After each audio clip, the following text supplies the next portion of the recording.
The rain fell hard against the windshield as Marcus Williams drove his old pickup truck down the quiet highway. Thunder rolled across the dark sky, and lightning flashed every few seconds. He was heading home from his job at the community center where he worked as a youth counselor.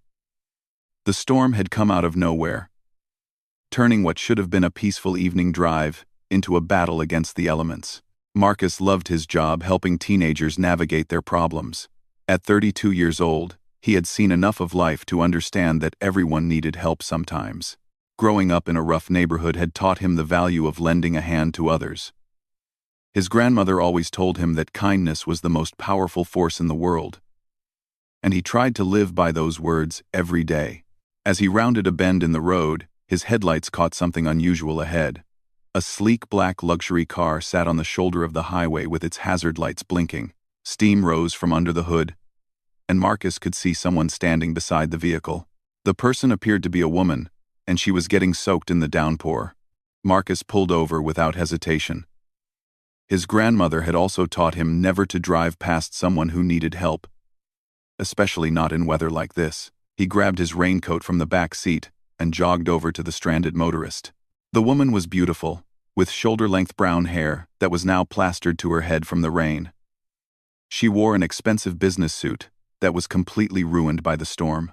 When she looked up at Marcus approaching, he could see relief flood her face, though there was also wariness in her green eyes. "Car trouble?" Marcus asked, raising his voice over the sound of the rain. "Yes, thank goodness you stopped," she replied. "I think the engine overheated. I was driving back from a business meeting in the city when this storm hit. My phone has no signal out here." Marcus nodded and walked around to look at the front of her car. Even in the rain, he could see the steam still rising from under the hood. The engine would need time to cool down before anyone could safely check what was wrong. "I'm Marcus," he said, extending his hand. "Sarah," she replied, shaking his hand. "Sarah Chen. I really appreciate you stopping." "No problem at all. This engine is going to need at least an hour to cool down before we can even look at it properly. And in this rain, you're going to catch your death standing out here." Sarah looked around at the empty highway. No other cars had passed since Marcus arrived. The storm showed no signs of letting up, and the wind was getting stronger. "I suppose I could call a tow truck," she said, though she sounded uncertain. "With what phone signal?" Marcus asked gently. "Look, I live about 10 minutes from here. Why don't you come to my place where you can dry off and warm up? We can call for help from there, and I can drive you back here once the storm passes." Sarah hesitated. She had been taught to be careful about accepting help from strangers, especially as a successful businesswoman who often found herself targeted by people with ulterior motives. But something about Marcus felt different. There was a genuine kindness in his dark eyes, and he had stopped to help her without asking for anything in return. "I don't want to impose," she said. "You wouldn't be imposing. Besides, my grandmother would haunt me forever if I left you out here in this storm." Despite everything, Sarah found herself smiling at that comment. "Your grandmother sounds like a wise woman." "The wisest," Marcus agreed. "Come on, let's get you somewhere warm and dry." Sarah grabbed her purse and briefcase from the car, and Marcus helped her into his pickup truck. The interior was clean and comfortable, though clearly much older than her luxury vehicle. Country music played softly on the radio, and the truck smelled faintly of coffee and pine air freshener. As they drove, Marcus tried to make conversation to help Sarah relax. "So what kind of business meeting takes you out on a night like this?" "I'm the CEO of Chen Technologies," Sarah explained. "We're a software development company. I had to meet with potential investors about our latest project." Marcus glanced at her with surprise. "A CEO, huh? That's impressive. You must work really hard." "Too hard, according to my friends," Sarah admitted. "I don't get out much anymore. Work has pretty much taken over my life." "What kind of software does your company develop?" "Educational programs mainly. We create learning applications for schools and universities. It's rewarding work, knowing that we're helping students learn more effectively." Marcus smiled. "That's really cool. I work with kids at the community center, so I know how important good educational tools can be. As they talked, Sarah found herself relaxing despite the unusual circumstances. Marcus had an easy way about him that put her at ease. He asked thoughtful questions and seemed genuinely interested in her answers. It had been a long time since someone had talked to her like a person instead of just focusing on her position or her money. Marcus turned onto a small dirt road that led to a modest house surrounded by tall trees. The house was painted white with blue shutters, and even in the storm, Sarah could see that it was well maintained. A small garden area was visible near the front porch, though the plants were being battered by the rain. "Here we are," Marcus said as he parked near the front door. "It's not much, but it's home." He ran around to open Sarah's door, and they both hurried through the rain to the covered porch. Marcus unlocked the front door and gestured for Sarah to enter first. The interior of the house was warm and inviting. The living room had comfortable furniture arranged around a stone fireplace, and the walls were decorated with family photographs and artwork that looked like it had been created by children. Everything was clean and organized, but it felt lived in rather than formal. "Let me get you a towel," Marcus said, heading toward what Sarah assumed was a hallway closet. While he was gone, Sarah looked around the room more carefully. The photographs showed Marcus with various groups of people. Some appeared to be family gatherings. Others looked like community events. In several pictures, he was surrounded by teenagers who were smiling and laughing. It was clear that he genuinely cared about the young people he worked with. Marcus returned with a large, fluffy towel and handed it to Sarah. "The bathroom is down the hall if you want to freshen up. I'll start some coffee and see if I can get through to a tow truck." "Thank you so much," Sarah said. "You're being incredibly kind." The bathroom was as clean and well-maintained as the rest of the house. Sarah dried her hair as best she could and tried to straighten her appearance. Her expensive suit was probably ruined, but she was grateful to be warm and dry. She looked at herself in the mirror and realized that this was the most relaxed she had felt in months. Despite the unusual circumstances, when she returned to the living room, she could smell fresh coffee brewing. Marcus was sitting on the couch with an old-fashioned telephone, apparently on hold with someone. "Any luck?" Sarah asked as she settled into a comfortable armchair. "I got through to a tow service, but they said it'll be at least 2 hours before they can get someone out here with this storm. The roads are pretty bad right now." Sarah nodded. "That's okay. I really can't thank you enough for taking me in like this." Marcus hung up the phone and went to pour 2 cups of coffee. He returned and handed one to Sarah, then sat back down on the couch. "So tell me more about this educational software," he said. "What made you want to get into that field?" Sarah sipped her coffee and found herself opening up in a way she rarely did with anyone. "I was actually a teacher before I started the company. I taught computer science at a high school in the city. I loved working with the students, but I was frustrated by how outdated our educational technology was. The kids were so much more advanced than the tools we were using to teach them." "What made you decide to leave teaching?" "I had this idea for an adaptive learning platform that could adjust to each student's individual learning style and pace. I tried to get the school district interested, but they said it was too expensive and complicated, so I decided to develop it myself." Marcus leaned forward, clearly interested. "That sounds amazing. Did it work?" "Better than I hoped," Sarah said, smiling at the memory. "I started small, working out of my apartment, but word spread quickly. Other schools wanted to try the program, and before I knew it, I had a real business. And now you're the CEO of your own company. That's incredible." Sarah felt a warmth that had nothing to do with the coffee. When Marcus looked at her, she didn't see the calculating expression she was used to from business associates. He seemed genuinely impressed by her accomplishments. "Not just her success. What about you?"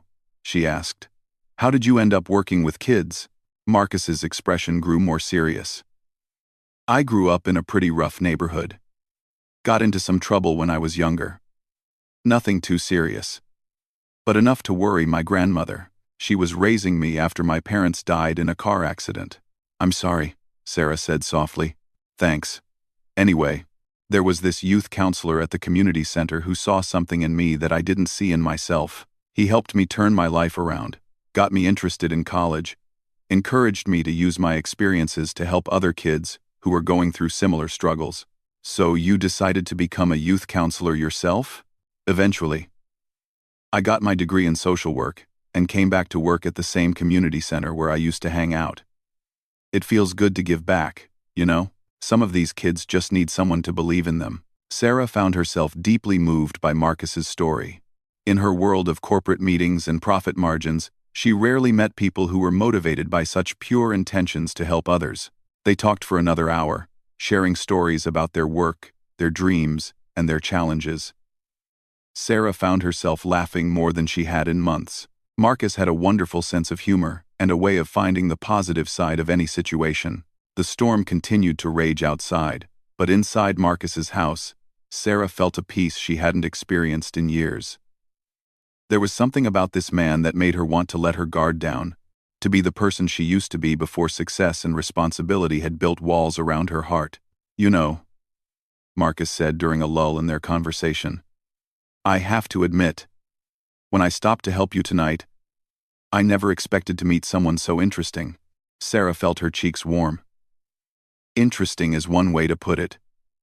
Most people just see the CEO title and either want something from me or they're intimidated. Well, I'm definitely not intimidated, Marcus said with a smile. And the only thing I want from you is good conversation, which you've already provided. Their eyes met across the room, and Sarah felt something she hadn't experienced in a very long time. There was a connection here, something real and unexpected. For the first time in years, she wasn't thinking about work or responsibilities or the next business deal. She was just enjoying the company of a good man who had shown her kindness without expecting anything in return. The phone rang, interrupting the moment. Marcus answered it and spoke briefly with someone before hanging up. That was the tow truck driver, he said. The storm is getting worse, and he can't safely make it out here tonight. He'll have to wait until morning. Sarah felt a mix of disappointment and, surprisingly, relief. Part of her had been dreading the moment when she would have to leave this warm, comfortable house and return to her normal life. I'm so sorry to keep imposing on your hospitality, she said. You're not imposing at all, Marcus replied firmly. I have a guest room you're welcome to use. It's no trouble at all. As the evening continued, they found themselves talking about deeper things. Sarah shared her worries about whether she was missing out on life by focusing so much on work. Marcus talked about his dreams of expanding the community center's programs to help even more young people. Sometimes I wonder if I'm making the right choices, Sarah admitted. I have everything I thought I wanted. Success, financial security, respect in my field. But I can't remember the last time I felt truly happy. What would make you happy? Marcus asked gently. Sarah considered the question seriously. I think I'd like to feel like I'm making a real difference in people's lives, the way you do with those kids. And I'd like to have someone to share my life with. Someone who cares about me as a person, not as a business opportunity. Marcus was quiet for a moment. You know, happiness isn't always about having everything you thought you wanted. Sometimes it's about being grateful for what you have and finding joy in unexpected moments. Like getting stranded in a storm and being rescued by a kind stranger? Sarah asked with a smile. Exactly like that, Marcus replied, returning her smile. As the night grew later, they continued to talk and laugh together. Sarah realized that she felt more comfortable with Marcus than she did with most people she had known for years. There was an honesty and warmth about him that drew her in. When Marcus finally showed her to the guest room, Sarah found it cozy and welcoming. The bed was made with clean sheets, and there were fresh towels laid out for her. She felt touched by the care he had taken to make sure she was comfortable. Thank you again for everything, she said as they stood in the doorway. You really saved me tonight. I'm glad I could help, Marcus replied. Sleep well, Sarah. As Sarah settled into the comfortable bed, she found herself thinking about the unexpected turn her evening had taken. What had started as a business trip and a frustrating car breakdown had become something much more meaningful. She had met someone who reminded her that there were still good people in the world. people who helped others without expecting anything in return. For the first time in months, Sarah fell asleep with a smile on her face, looking forward to what tomorrow might bring. Sarah woke to the sound of birds chirping outside her window and the smell of bacon cooking. For a moment, she felt disoriented, unsure of where she was. Then the memories of the previous night came flooding back. The storm, the broken car, and Marcus's unexpected kindness. Sunlight streamed through the guest room window, revealing a beautiful view of Marcus's garden. The storm had passed, leaving everything fresh and green. Sarah could see that he had put a lot of care into maintaining the small yard. Flower beds bordered a vegetable garden, and a bird feeder hung from a large oak tree. She checked her phone and was surprised to see that it was already 8:30 in the morning. She couldn't remember the last time she had slept so peacefully. Usually, her mind raced with work concerns, even in sleep. But last night she had felt completely relaxed. After freshening up as best she could, Sarah made her way to the kitchen. Following the delicious smells, she found Marcus at the stove, fully dressed and cooking what appeared to be enough breakfast for several people. "Good morning," he said with a warm smile. "I hope you slept well." "Better than I have in months," Sarah admitted. "Thank you so much for letting me stay here. I feel like I've been nothing but trouble for you." "Not at all," Marcus insisted. "I called the tow truck service first thing this morning. They should be here within the hour to check out your car." Sarah felt an unexpected pang of disappointment. She wasn't ready for this peaceful interlude to end and return to her hectic life. "I hope you're hungry," Marcus continued, gesturing to the stove. "I may have gone a little overboard with breakfast." The kitchen table was set for two, with fresh orange juice, coffee, and plates of scrambled eggs, bacon, toast, and fresh fruit. It looked like a feast. "This is incredible," Sarah said as they sat down to eat. "Do you always cook like this?" Marcus laughed. "Only when I have company. Usually it's just coffee and whatever's quick before I head to work." As they ate, Sarah learned more about Marcus's daily routine. He typically arrived at the community center by 9 in the morning and stayed until 6 in the evening. His days were filled with counseling sessions, group activities, and administrative work. "What's the most rewarding part of your job?" Sarah asked. Marcus thought for a moment as he sipped his coffee. "Probably seeing a kid make a breakthrough. Last month, I had this 15-year-old girl who was failing all her classes and getting into fights. She was angry all the time, pushing everyone away. It turned out she was dealing with her parents' divorce and felt like everything was falling apart. What did you do?" "Mostly just listened. Sometimes that's all people need. Someone who will hear them without judging. We worked on some coping strategies, and I helped connect her family with a counselor. Now she's back on track academically and even joined our drama club." Sarah was struck by the genuine pride and affection in Marcus's voice when he talked about the young people he worked with. "You really love what you do, don't you?"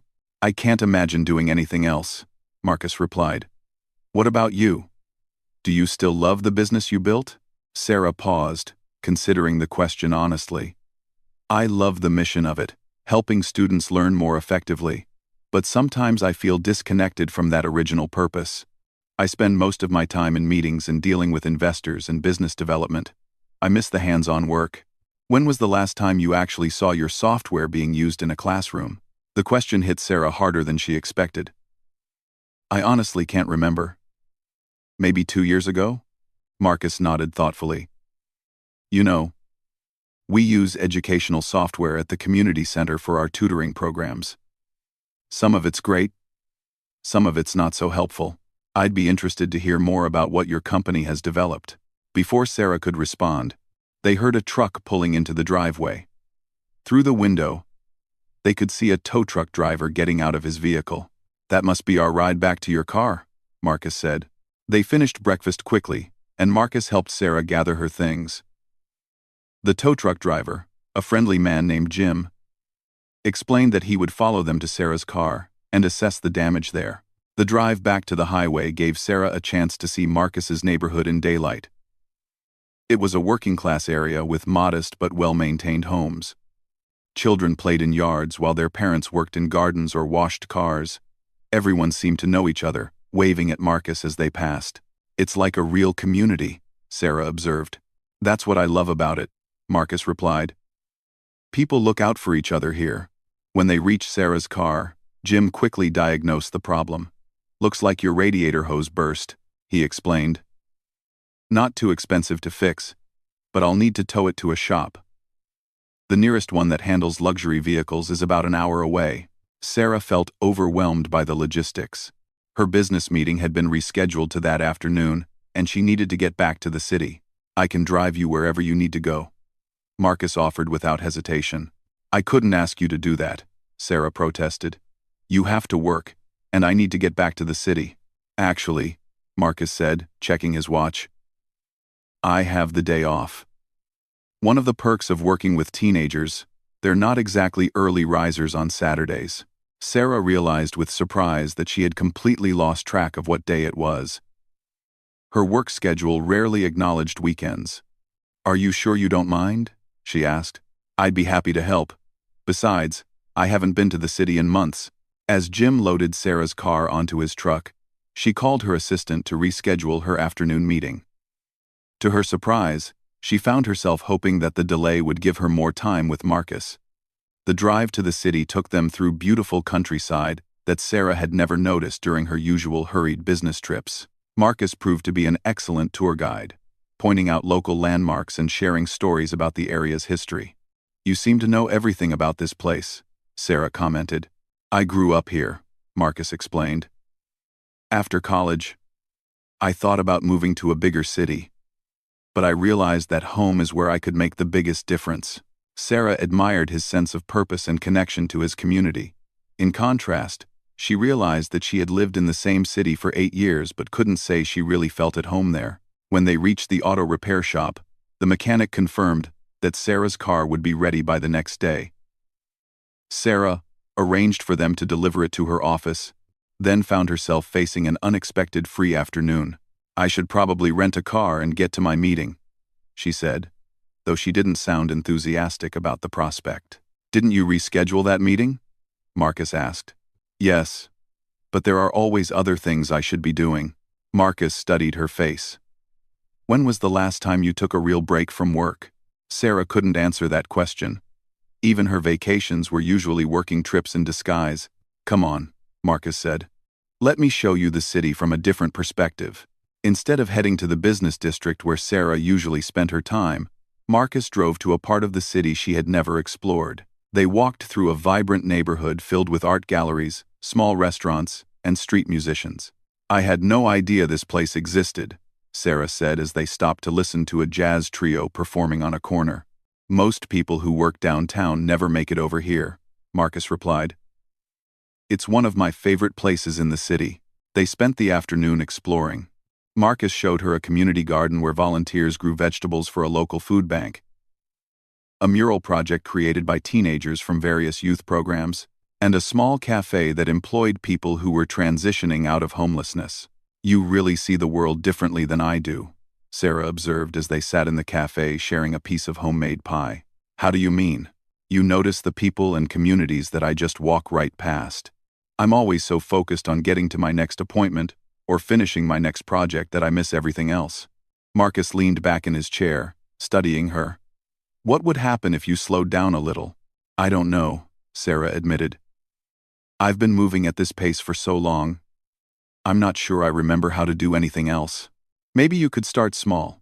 Take a lunch break once in a while. Leave the office before 9 at night occasionally." Sarah laughed, but it had a hollow sound. "You make it sound so easy.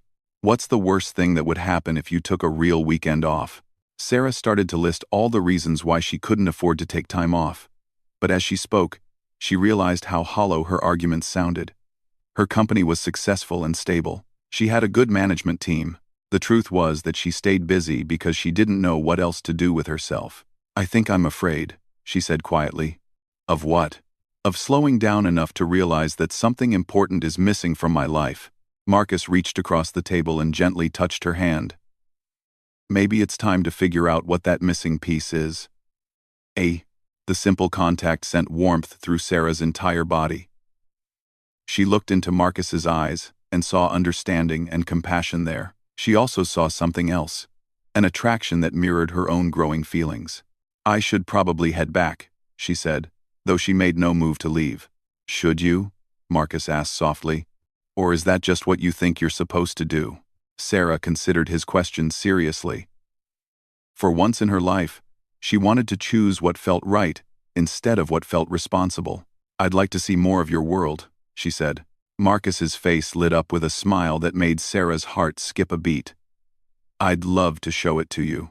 They spent the rest of the afternoon together, talking and laughing as they explored the city. Sarah found herself opening up to Marcus in ways she had never done with anyone. He listened without judgment and asked thoughtful questions that helped her see her own life more clearly. As evening approached, they found themselves at a small restaurant that specialized in comfort food. The atmosphere was warm and casual, completely different from the upscale establishments where Sarah usually conducted business dinners. "This place doesn't look like much," Marcus admitted as they were seated. "But they make the best fried chicken in the city." Sarah realized she couldn't remember the last time she had eaten fried chicken. Her meals were usually quick salads grabbed between meetings or formal business dinners with carefully selected healthy options. When their food arrived, she was amazed by how delicious it was. "This is incredible," she said, taking another bite.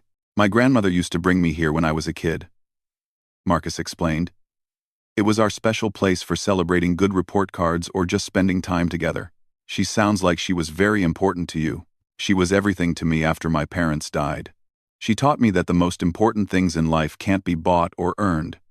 They have to be given and received freely."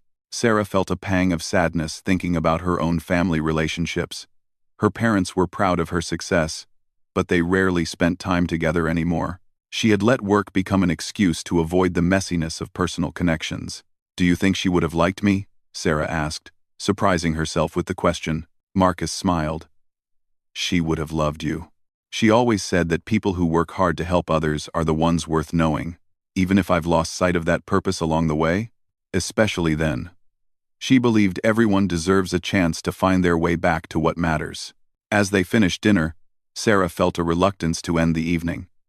She had connected with Marcus in a way that felt both familiar and completely new. He challenged her to think differently about her life while making her feel accepted exactly as she was. "I should probably call a taxi and head home," she said, checking her phone for the first time in hours. "I can drive you," Marcus offered. "But first, there's one more place I'd like to show you. If you're up for it." Sarah found herself nodding before she had consciously decided. Marcus led her to his pickup truck, and they drove to a hilltop park overlooking the city. As the sun set, the lights of downtown began to twinkle like stars. "I come here sometimes when I need to think," Marcus said as they stood looking out over the view. "It's beautiful," Sarah said, though she found herself looking at Marcus more than the scenery. They stood in comfortable silence for a while, watching the city lights grow brighter as darkness fell. Sarah felt a peace she had never experienced, standing next to this man who had shown her such kindness. "Marcus," she said softly, "I want you to know that yesterday was one of the best days I've had in years. Thank you for reminding me that there's more to life than work." Marcus turned to face her, his expression serious. "Sarah, I have to be honest with you. When I helped you yesterday, I never expected to feel this way." What way?" she asked, though her heart was already racing. "Like I've been waiting my whole life to meet you." The words hung in the air between them, full of possibility and promise. Sarah felt her breath catch as Marcus stepped closer. "I feel the same way," she whispered. But even as she spoke, doubts crept into her mind. They came from completely different worlds. Marcus had found his purpose and his place, while she was still trying to figure out what she really wanted from life. Was it fair to start something with him when she wasn't sure she could change? As if sensing her internal struggle, Marcus stepped back slightly. "I know this is complicated," he said. "We barely know each other, and our lives are very different."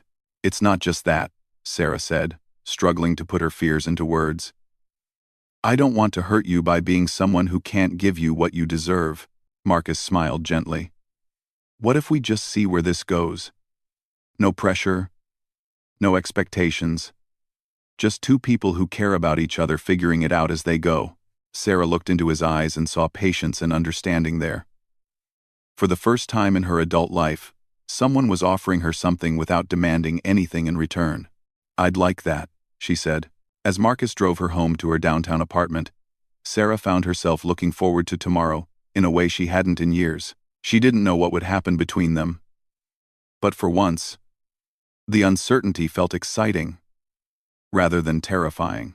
When they reached her building, Marcus walked her to the door like a perfect gentleman. "Can I see you again?" he asked. "I'd like that very much," Sarah replied. As Marcus drove away, Sarah stood in the lobby of her expensive apartment building, feeling like she was seeing her life from the outside for the first time. Everything around her was beautiful and successful, but it felt cold compared to the warmth she had experienced in Marcus's world. She rode the elevator to her penthouse apartment, already planning how she could rearrange her schedule to see him again. For the first time in years, work wasn't the most important thing on her mind. The next 2 weeks passed in a blur of stolen moments and growing connection. Sarah found herself doing things she hadn't done in years. Leaving the office at reasonable hours, turning off her phone during dinner, and actually looking forward to weekends. Marcus had awakened something in her that she had forgotten existed. They met for coffee before work, took long walks through the city, and spent evenings talking about everything from their childhood dreams to their hopes for the future. Sarah discovered that Marcus was not only kind and thoughtful, but also intelligent and ambitious in his own way. He had plans to expand the community center's programs and dreams of starting a nonprofit organization to help at-risk youth. On a particularly beautiful Saturday morning, Sarah found herself at the community center for the first time. Marcus had invited her to see his workplace, and she was curious about this world that meant so much to him. The building was older and could have used some updating, but it buzzed with energy and life. Teenagers played basketball in the gym while younger children worked on art projects in another room. Sarah could see why Marcus loved it here. There was a sense of belonging and purpose that permeated every corner. "Marcus," called out a teenage girl with purple hair and a bright smile. "Is this your girlfriend?" Sarah felt her cheeks warm as Marcus introduced her to Jasmine, one of the students he had mentioned.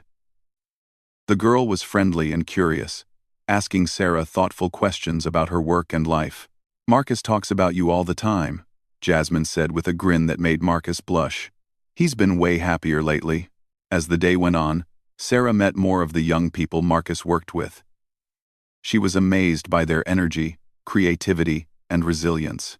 Many of them came from difficult circumstances, but under Marcus's guidance, they were finding ways to build better futures for themselves. "Would you like to see the computer lab?" Marcus asked, after they had toured most of the facility.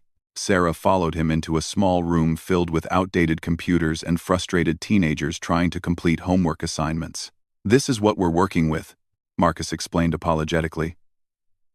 "Most of these machines are at least 5 years old, and the software is even older. We do our best, but it's hard to prepare these kids for a digital world when our technology is so behind." Sarah watched as a young boy struggled with a slow, glitchy computer program. She remembered her own frustration with outdated technology when she was teaching, and suddenly she saw an opportunity to reconnect with her original mission. "What if I could help?" she asked Marcus quietly. "What do you mean?" "My company has educational software that could work perfectly here, and I know suppliers who could provide better hardware at cost.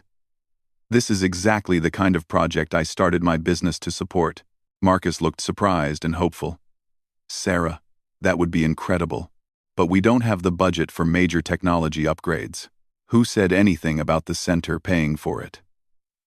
Sarah replied with a smile. That evening, as they walked through Marcus's neighborhood, Sarah found herself seeing everything with new eyes. She noticed the small problems that could be solved with resources she took for granted. The community garden that needed better tools, the playground equipment that needed updating, the elderly neighbors who struggled with basic computer tasks. "I want to do more than just donate some software," Sarah told Marcus as they sat on his front porch watching the sunset. "I want to get involved. Really involved. Maybe I could teach some computer classes here, or help with grant writing." Marcus took her hand, his eyes shining with affection and admiration. Are you sure? That would mean spending a lot less time at your company.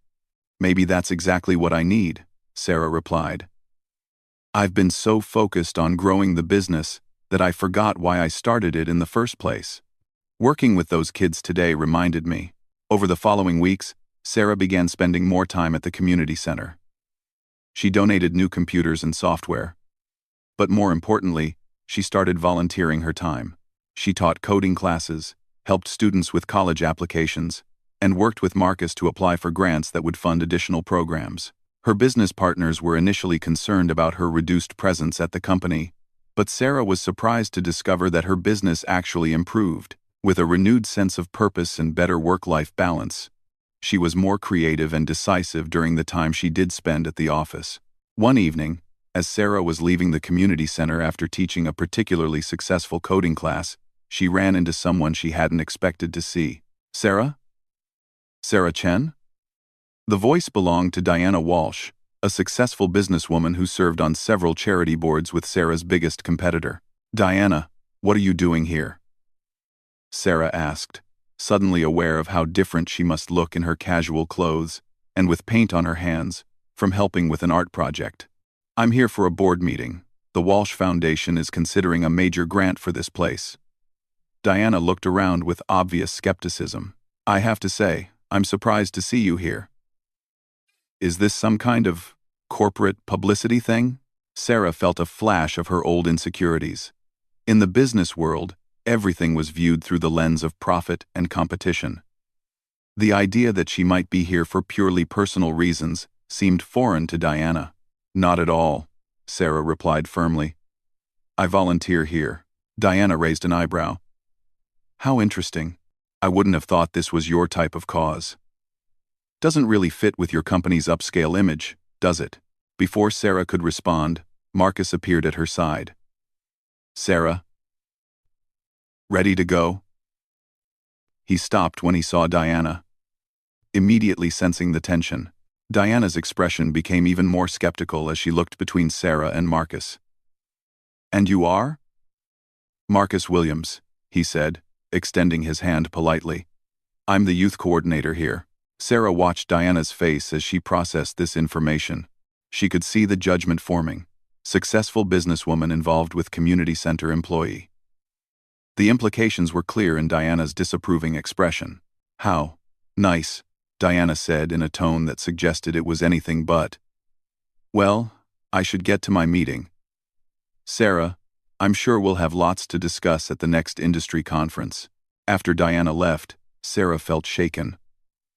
For the first time since meeting Marcus, the differences in their social and economic status felt overwhelming. Who was that? Marcus asked gently. Someone from my business world, Sarah replied, but she was clearly upset. As they drove home, Sarah was quieter than usual. Marcus could sense that something was wrong, but he gave her space to process whatever was bothering her. That night, alone in her penthouse apartment, Sarah found herself questioning everything. She looked around at her expensive furniture and designer clothes. Thinking about Diana's words, was she being naive to think that her relationship with Marcus could work? Their worlds were so different, and she had seen the judgment in Diana's eyes. The next morning, Sarah called Marcus to cancel their lunch plans, claiming she had urgent business meetings. It was partially true. She did have meetings, but mostly, she needed time to think. For the rest of the week, Sarah threw herself back into work with renewed intensity. She told herself she was being practical, focusing on what she was good at, instead of pursuing a fantasy that could never work. Marcus called several times, but Sarah kept their conversations brief and professional. She could hear the hurt and confusion in his voice, but she convinced herself it was better to end things before they both got hurt worse. The following Saturday, Sarah was at her office trying to lose herself in financial reports when her assistant buzzed her. Miss Chen, there's someone here to see you. He says his name is Marcus Williams. Sarah's heart started racing. She considered telling her assistant to send him away, but she knew she owed him more than that. Send him up, she said. When Marcus walked into her office, Sarah was struck by how out of place he looked in the sleek corporate environment. But he didn't seem intimidated. If anything, he looked determined. "We need to talk," he said simply. Sarah gestured to the chairs across from her desk, but Marcus shook his head. "Not here. Somewhere we can have a real conversation." Sarah found herself following Marcus out of the building and to a small park nearby. They sat on a bench overlooking a pond. And for a few moments, neither of them spoke. "What happened?" Marcus asked finally. "One day we were planning to spend the weekend together, and the next, you're avoiding my calls." Sarah struggled to find the words. "I met someone from my business world at the community center. She made me realize how different our lives are." "Different how?" "Marcus, you're a youth counselor who drives a pickup truck and lives in a modest house. I'm the CEO of a multi-million-dollar company who owns a penthouse and drives luxury cars. People in my world are going to have opinions about us." Marcus was quiet for a long moment. "And those opinions matter to you?" "It's not that simple. My reputation affects my business, my employees, my investors. Everything is connected. So what you're saying is that I'm not good enough for your world?" The pain in Marcus's voice broke Sarah's heart. "No, that's not what I'm saying at all. You're better than my world in so many ways. That's the problem." Marcus turned to face her fully. "Sarah, let me ask you something. In the past month, when have you been happiest? When you were in boardrooms making deals, or when you were teaching coding to kids who couldn't afford computers?" Sarah knew the answer immediately, but she was afraid to admit it. "When you were with me," Marcus continued, "were you thinking about what other people would say, or were you just being yourself?" "I was being myself," Sarah whispered. "For the first time in years, I was being myself." "Then why are you willing to give that up for the approval of people who don't really know you?" Sarah felt tears forming in her eyes. "Because I'm scared. I'm scared of losing everything I've worked for. I'm scared of disappointing people. I'm scared of not being enough for you." Marcus moved closer to her on the bench. "Sarah, you are more than enough. You're brilliant, kind, successful, and beautiful. But more than that, you have a heart for helping people that inspired me from the moment I met you." "But what if people like Diana are right? What if we're too different? What if they're wrong?" Marcus countered. "What if the things that make us different are exactly what make us good for each other? You challenge me to dream bigger, and I help you remember what really matters. Isn't that what love is supposed to do?" The word love hung in the air between them, and Sarah felt her last defenses crumble. "I love you too," she said softly. "I've been trying not to, but I can't help it." Marcus cupped her face in his hands, wiping away the tears she hadn't realized were falling. "Then let's figure out the rest together. We don't have to have all the answers right now." "It won't be easy," Sarah warned. "There will be people who don't understand. There will also be people who do understand," Marcus replied. "Like those kids at the community center who think you're amazing. Like my neighbors who've seen how happy you make me. Like anyone who matters." Sarah thought about the teenagers she had been working with, who accepted her completely and were excited about the opportunities she was helping to create for them. She thought about Marcus's community, where people were valued for their kindness rather than their bank accounts. "What are you proposing?" she asked. "I'm proposing that we stop worrying about what everyone else thinks and focus on what we think. I'm proposing that we build a life together that combines the best of both our worlds." Marcus reached into his pocket and pulled out a small velvet box. Sarah's breath caught in her throat. "I know this is fast," he said. "But when you know, you know. Sarah Chen, will you marry me?"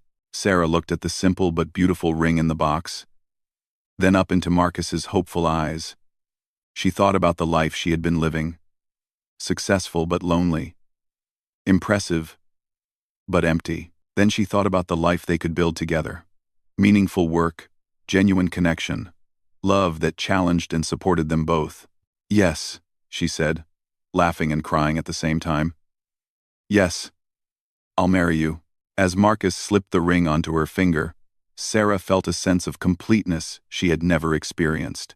She realized that finding love hadn't meant losing herself. It had meant finding the best version of herself. 6 months later, Sarah and Marcus were married in a beautiful ceremony held at the community center. The wedding was a perfect blend of their two worlds. Sarah's business associates mingled with Marcus's neighbors and colleagues, while the teenagers from the center served as ushers and performed a special song they had written for the occasion. Sarah had restructured her business to focus more on educational programs for underserved communities. Her company was more profitable than ever. But more importantly, she woke up every day, excited about the impact they were making. Marcus had been promoted to director of the community center, and with Sarah's help, they had launched several new programs that were becoming models for other centers around the country. As they danced their first dance as husband and wife, surrounded by everyone who mattered to them, Sarah reflected on the night a year earlier, when her car had broken down in a storm. That unexpected crisis had led her to the greatest blessing of her life. "Any regrets?" Marcus whispered in her ear as they swayed to the music. Sarah looked around at the faces of the people they loved, some wealthy, some poor, some young, some old, all brought together by the power of love and community. "Only one," she said with a smile. "I regret not breaking down sooner." Marcus laughed and spun her around, and Sarah knew that whatever challenges they might face in the future, they would face them together. She had learned that true success wasn't measured by the size of your bank account or the respect of your peers. It was measured by the depth of your connections and the positive impact you made on the world. As the evening continued, and their friends and family celebrated around them, Sarah and Marcus knew they had found something rare and precious. A love that had made them both better people, and a partnership that would allow them to change the world, one person at a time. The storm that had brought them together had passed, but the love that grew from that chance encounter would last forever. In learning to open her heart to Marcus, Sarah had discovered that the greatest success in life comes not from what you achieve for yourself, but from what you build with someone who truly knows and loves you. And as they looked toward their future together, they knew that their love story was just beginning.